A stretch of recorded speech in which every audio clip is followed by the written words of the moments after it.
lifestyle. Okay, so we just in part one talked about the word and kind of looked at the different ways the word religion was used. Now we want to look at the word lifestyle. Okay, now lifestyle. Now, first of all, before we get started, remember these are the ways that this word has been used throughout time. Okay, and it could be used differently, and so the dictionary. That's why you have new editions, things of that nature, where more words are added to our dictionary. You know, because the word may be used in different ways, and so they want to make sure that they continue to add the many different ways it has been used. Okay, so let's look at lifestyle. Now, lifestyle is a set of attitudes, habits, or possessions associated with a particular person or group. Okay, so it's a set of attitudes, habits, or possessions associated with a particular person or group. Okay, number two, the habits, attitudes, taste. You notice notice the pattern. Habits, attitudes. You're gonna see this thing come up all the time when we're talking about lifestyle.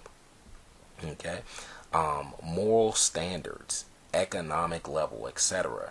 That together constitute the mode. What do we mean by mode? Manner or way of acting or living of a what? A individual or group. Okay, it's a manner or way of acting. It could be an individual, it could be a group. Okay, now in the Bible, you may not see the word lifestyle necessarily, but you may see the words manner, conversation, convert, or conduct. Now, a lot of times, the word conversation is translated as conduct in Scripture, and the reason why, because how you live speaks. Okay, so we are always having a conversation. We never stop talking, because see, a lot of times we get caught up in what we're saying verbally, but most and studies show the greater part of communication is in our non-verbal actions. Okay, we always have to remember that.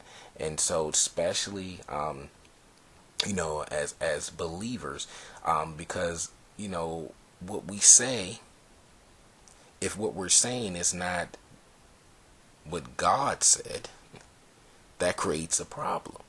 Okay, and so we want always to be able to represent Christ appropriately. Okay, or represent Christ appropriately, because that's what we're doing. We're representing Him again.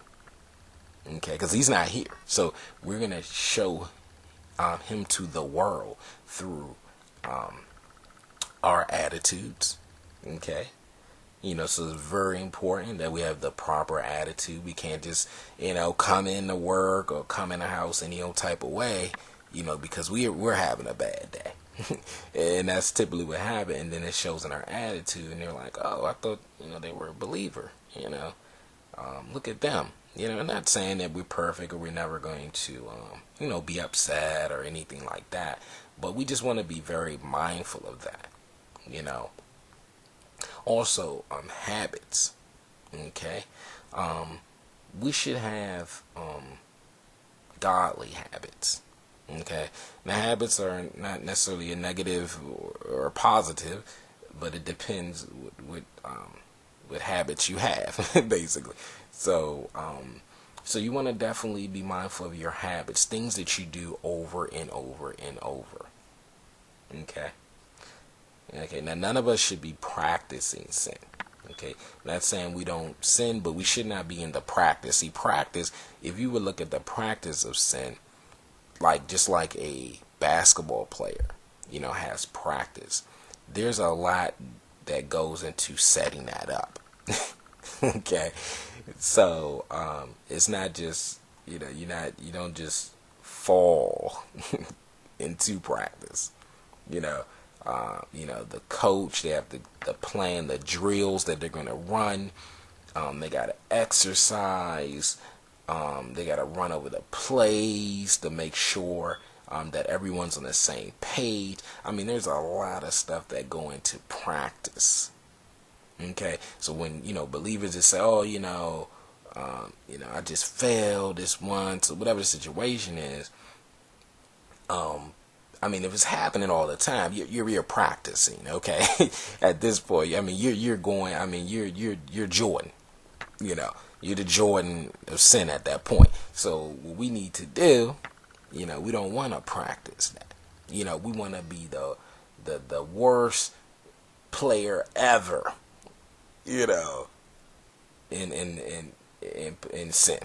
We don't want any practice. We want our we just want to just get a nice gut. We want to grab all the weight we can.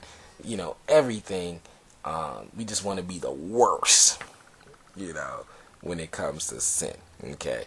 So if we ride the bench, we're fine. We're fine with it. Okay.